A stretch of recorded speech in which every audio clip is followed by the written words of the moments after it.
Hello and welcome. In this episode, we are going to talk about the developments along the front line in the war in Ukraine. We're going to talk about what is currently going on in Kherson and more information about the mobilization and political developments inside of Russia.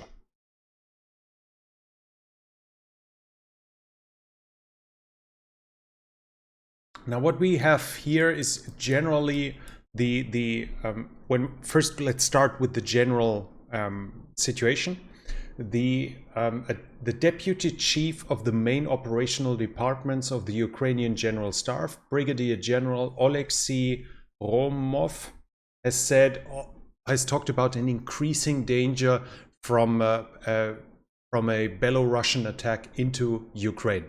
Belarus has now also blocked areas off, and especially in this Gomel region here, where the forests are now off access. You are no longer allowed to go into them as a civilian, which would in theory mean that they could hide the concentration of troops there that are about to push back into Ukraine from the over the Belarusian-Ukrainian border, like at the beginning of the war. The danger, though, is still really low. A big part of the area here, everything more or less west of this line, is troubled with the Pripyat marshes. Those limit every movement to elevated and reinforced roads, to paved roads. So any push down here has to go on predetermined paths, which make them really easy to defend. Further east is still, while it is possible to advance towards Kiev, the forces are nowhere close to what is necessary. While Russian troops are arriving, we have proof of this. Those are freshly mobilized units, freshly mobilized people without any experience, with lack of training, with a lack of gear. And the Belarusian forces are considered to be far worse than the Russians. So if we take the overall picture with Belarus not having called for general mobilization, the troops in that region along the border are nowhere close to being strong enough to be a serious threat for Ukraine. Anything they can do right now is fix Ukrainians in place, force the Ukrainians to leave equipment there, to leave manpower there that cannot be used in their offensives further east and south of this region here. But that is more or less it. I still consider any attack by Belarus to be highly unlikely anytime soon. When it comes to the Eastern Front, we have a report of a Russian attack against Ternova, which is, well, let me see here. They again crossed into Ukrainian territory and attacked it and were beaten back. This again has to be seen more or less the same way. Those attacks we had one a little further east a while ago, 2 or 3 days ago. Those attacks are fixing actions. It's extremely unlikely that the Russians actually try to reconquer territory north of Kharkiv.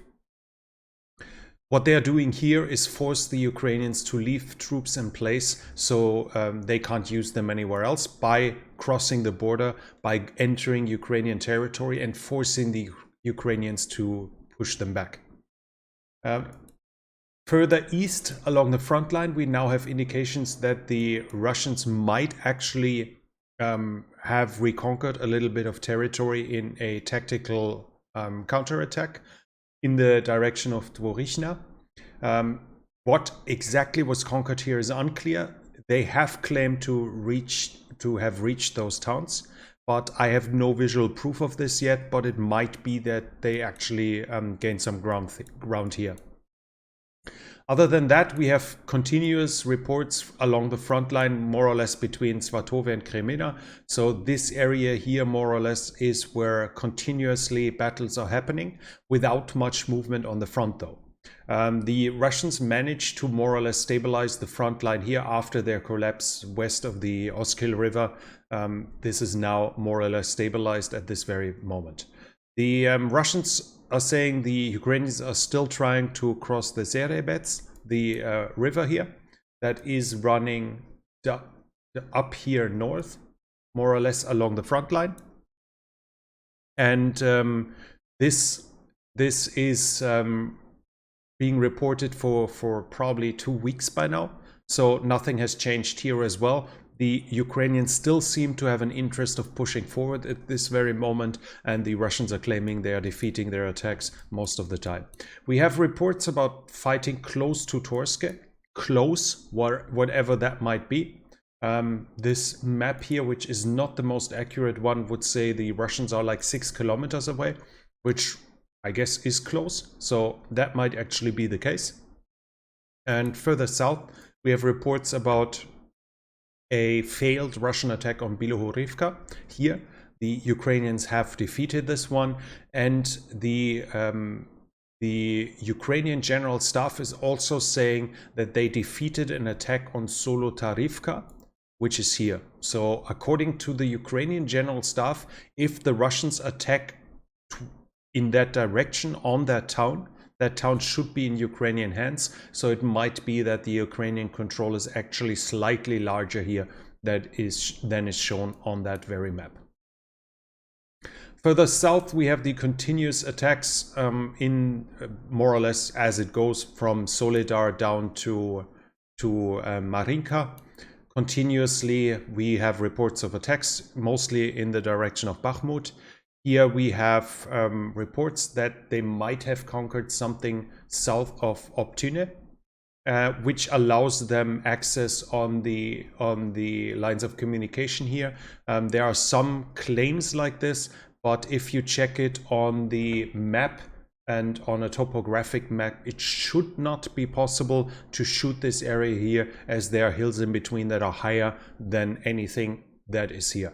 So this is likely false, that the Russians have full view of that road, even though it's fairly close. We see 5 kilometers from here. They should not have direct view. Obviously, though, with drones, they might still have the view of that road and might be able to shell it. Further south, we have no, actually here still we have a report about a Ukrainian counterattack in Ivangrad.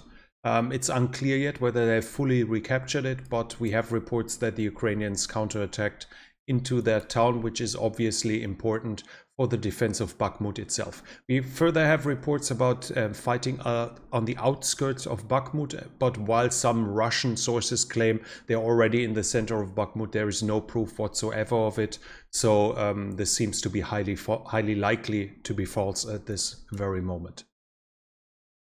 Further south, we have the usual attacks around Avdiivka, here in the direction of New York, and around Avdiivka itself, Optune and Nevelske and Permovaiske. Along this here, I have no reports of the Russians actually gaining any ground here. There must have been some local counterattack, some local Ukrainian counterattack as well, but I could not see any proof that A, it actually happens, it was just the Russians claiming it, and B, that it captured or changed anything on the ground. Also, one report that the Russians attacked into Marinka again, but again without any proof of territory having taken hands.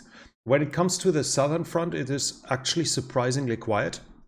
In Dnipro, in the Dnipro Oblast, there has been, in parts of it at least, the first night for 3.5 months without any air raid sirens, without any attacks. So something is going on here.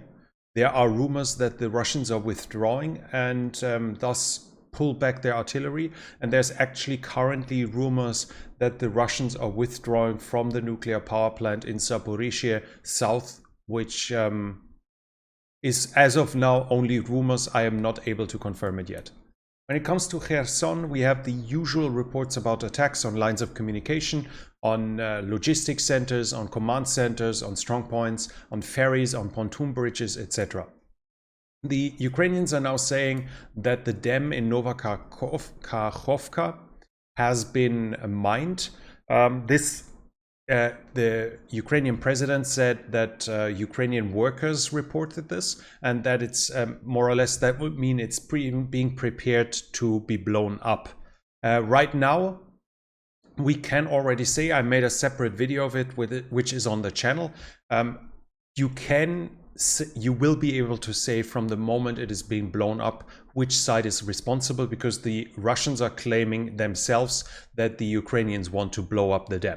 So both sides more or less claim the other side is going to blow up the dam. We will be able to say almost for certain which side has blown it up, in case it is getting blown up, by the timing of it. Right now it would be Ukrainians. If it's done in conjunction with a Russian withdrawal, it would be the Russian side who has done it. But the interesting part is that if Russia is actually considering blowing up that dam, which means flooding this area, that would mean that they actually consider it a distinct possibility that the Ukrainians might be able to cross the Dnieper River and create a bridgehead that is actually holding up against Russian opposition along this river.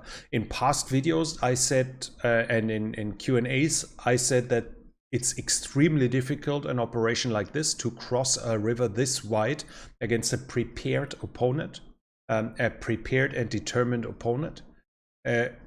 Still, if the Russians are actually going to flood that area, that would mean that they consider it a realistic possibility that this might happen, which would be kind of telling what they expect, how they expect the war to continue. On the other hand, of course, you can say it's a defensive measure because the whole area is of high strategic importance, as it's more or less the gateway to the Crimea.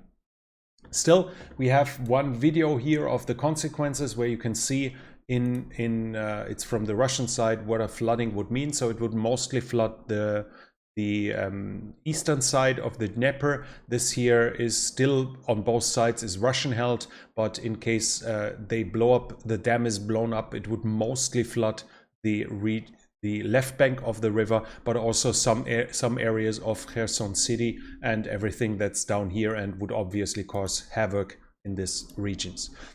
Right now we have more and more indications that the Russians might actually evacuate Kherson.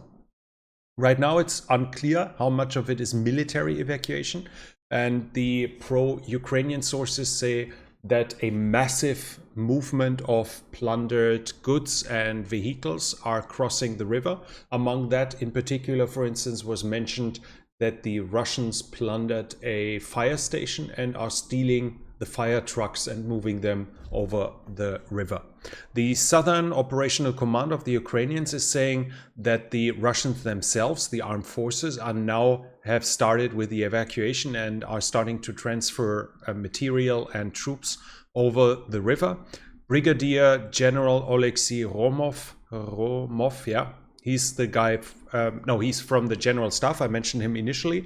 He's saying the Russians are evacuating their elite forces and leave the mobilized troops back, freshly mobilized troops, part of that partial mobilization, to hold the front lines, while they themselves plan to save the most combat capable units.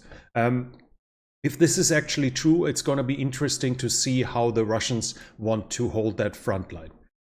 You have to see, in the past on this channel, I always talked about how difficult it is to do a withdrawal while you're at contact with the enemy. When the enemy is pushing you while you have to withdraw, you are in extreme danger of being routed, of losing control of the situation, and the enemy just rolling over you, forcing you to capitulate, forcing you to abandon your equipment, killing you, etc.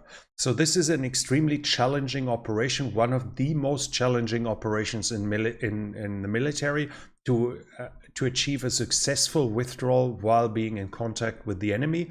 And if the Russians are actually planning to leave their freshly mobilized, demotivated, badly trained and badly equipped troops behind as a rear guard, the whole reports of Ukrainian attacks along the full front line suddenly make a lot of sense, as this is now more or less probing the whole front line where weak points are opening and then pushing into them in force.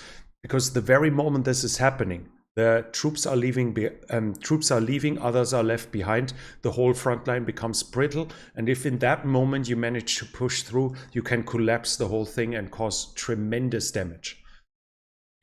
When it comes to the evacuations, we have reports. The Russians are saying that a ferry was hit. They claim it was full of civilians, But the Ukrainians saying right now, right now it's mostly occupation authority workers, FSB agents, and collaborators that are being evacuated.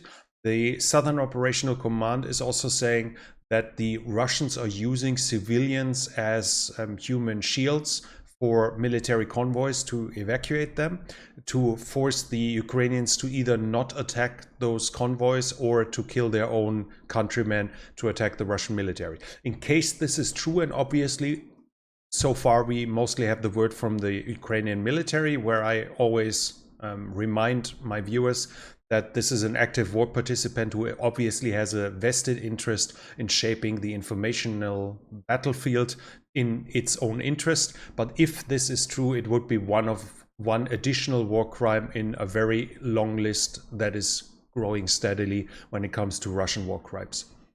One ferry has been hit, but yeah, I already said that supposedly it must have been, if it's true, at least the Ukrainians are claiming that it's mostly Russian workers, FSB agents, and collaborators. The Ukrainians themselves are saying they mostly attack the river crossings by night, because according to logic there can't be civilians at that point, as there is a curfew for civilians in the whole region here. So when they attack a bridge, a pontoon bridge at night, a ferry at night, it shouldn't be filled with civilians at this point. We also have an image here of the swimming bridge. As you can see, it's not a pontoon bridge, but it's like made with barges, and it has been hit by the Ukrainians. I mentioned it in the last situation report that the Russians have built one here, and this is actually fairly interesting because it's so close to the shore that the boat here that it was built on has sunk, as we can see. It's still more or less in place, but it's unusable as of now, unless, of course, in theory, they could build a ramp down here and maybe use this. But the effect of this is that the Russians can't just simply get a new barge there, put some metal plates on it, as we can see here, and reconnect it, but that they actually have to salvage this first, which means they need to get equipment there, they need to get a crane there, maybe pumps to push in air, to lift it, divers, different units, different experts to get there that have to first remove that before they can even place a new barge there. So in this regard, they haven't just taken out the river crossing, but by choosing a fairly shallow area of the river crossing, they might have slowed it down, the repair, by several days. A fairly smart move by the Ukrainians if this was intended to be in this very way. In this time, the Ukrainian Southern Operational Command itself is saying that they are active along the whole front line. So far in the last week or so, we only heard the Russians saying that the Ukrainians are active along the whole front line. I mentioned this in past situation reports, but this time we have them actually confirming it themselves, which can be seen in connection with the Russian withdrawal, that probably they are trying to find weak points to push in while the Russian withdrawal is in its full swing, which would be the perfect moment to achieve a breakthrough and push into the depth of the Russian lines.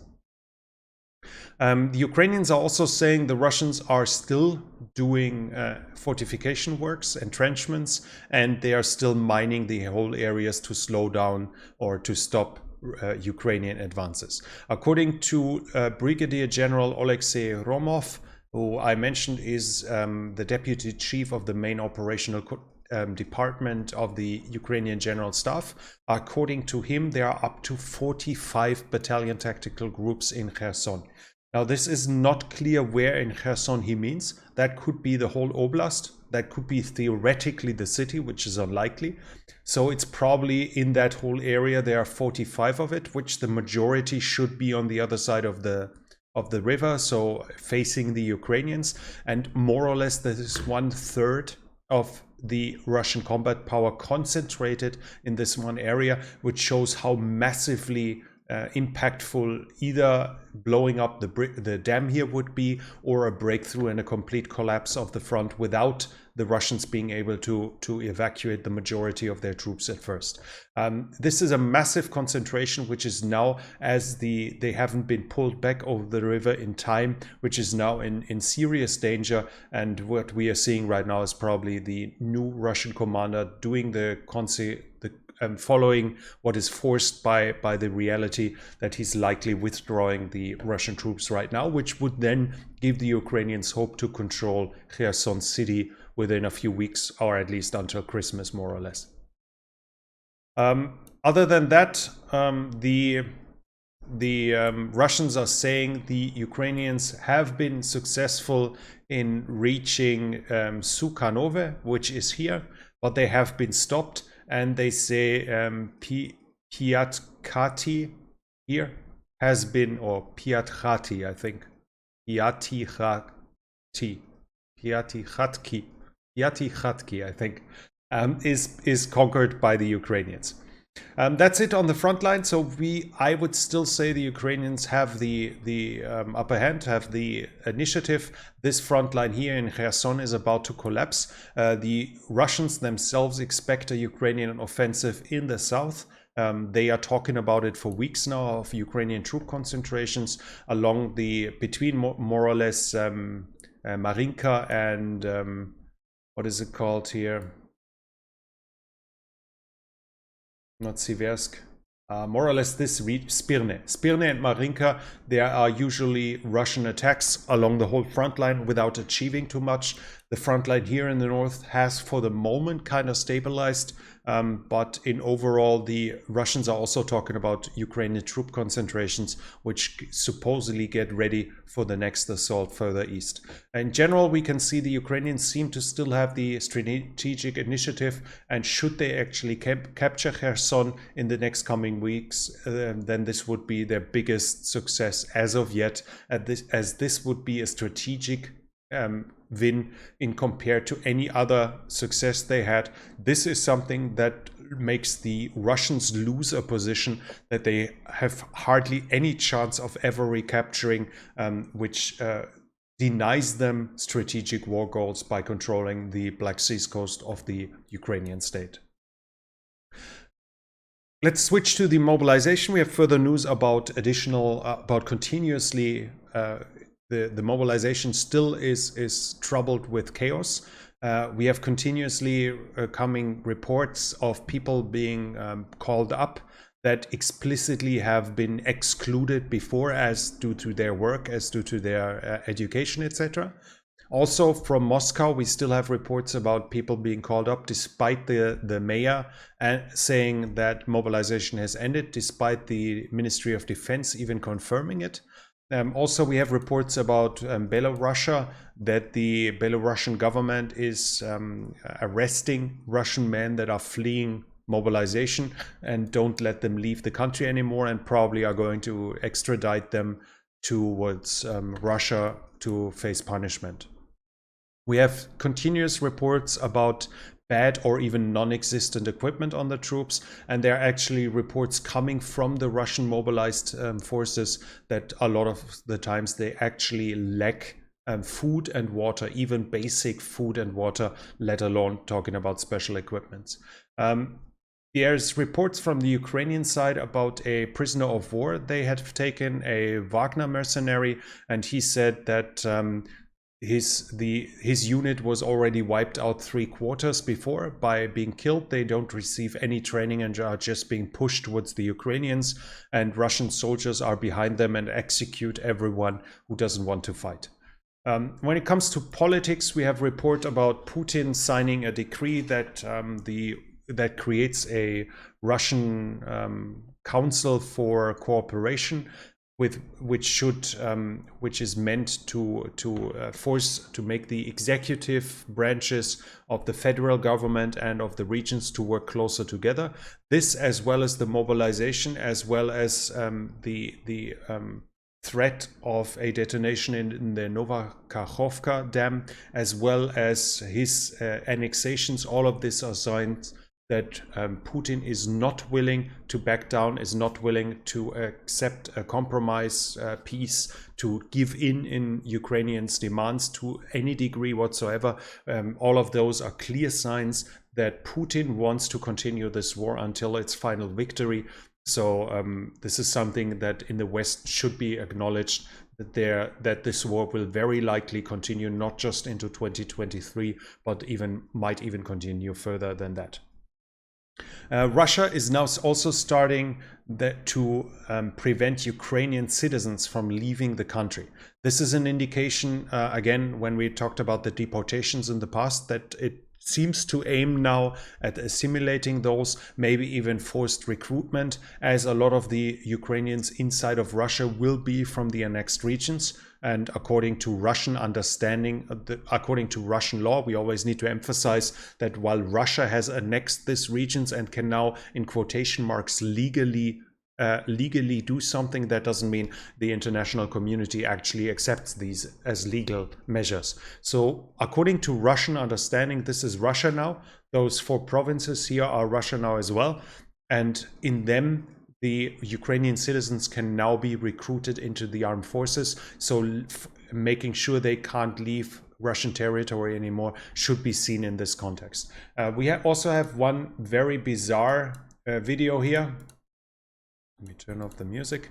This is actually Ramzan Kadyrov, who is being presented by his sons. I'm not sure if just this is his son or those 2 guys who also look really young as well. They presented their father a present. It's called a present, and that present are 3 Ukrainian prisoners of war that they supposedly have captured. This is really bizarre because it not only violates every rule of law, any rule of war. We're talking about a 16-year-old who supposedly was leading those forces, or who has captured them. And the next question would be, how do you give prisoners of war as a present? Are we talking about slavery now?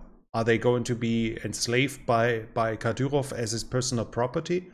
Or is he going to execute them and they were given to him to execute, which obviously would be another war crime.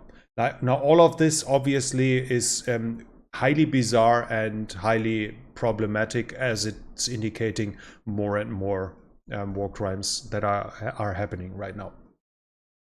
Finally, I have pictures here that supposedly is from Ukraine. I have not seen the original source of it, but the interesting part about it is that it's a T-62, which actually has thermal vision. We have not seen that before. You can see that here. You see that the it seems to be set up here, and we actually see 2 of them. All of this would be an indication that it might actually be a field modification, kind of, because that should be the infrared spotlight. And you rather remove that if you have thermal vision. So unless that's misidentified, it's kind of weird and hard to understand why both of it would be there. But if it's actually thermal vision that is being installed, it would be an indication that maybe Russia might surprise us here again in a regard. We talked about the 800 T-62. They want to reactivate and repair, and the Russians themselves claimed they wanted to supply them with thermal vision. I have my doubts that they are able to supply 800 T-62 with thermal vision, and at the same time you might argue, shouldn't they better get T-72As or Bs, the earlier versions, and supply them with thermal vision instead? Shouldn't they be better tanks? But in this regard, we see this here now happening, and we might actually be surprised seeing T-62 MVs in the future with thermal vision, which would obviously increase their combat value really significantly and should not be understated. So this might be something we are facing more in the future, or this is some field modification that is kind of jerry-rigged together and a one-off thing. We'll have to keep an eye on that and keep watching this. And in the end, we have one report that Germany has now delivered a TRML-4D radar system. This is a target acquisition radar system, ideally meant, it's well suited for small targets, for maneuvering targets, so drones, cruise missiles, etc., all can be targeted with it, up to 1,500 targets at very long ranges, and it's working in conjunction with the IRIS T system, so it's working in conjunction with the air defense system that Germany has just developed. That's it for now. I hope you enjoyed it. If you did so, please consider liking, subscribing, commenting. I'm interested what you think. How long will Kherson hold out, or do you think Kherson is going to hold out any further?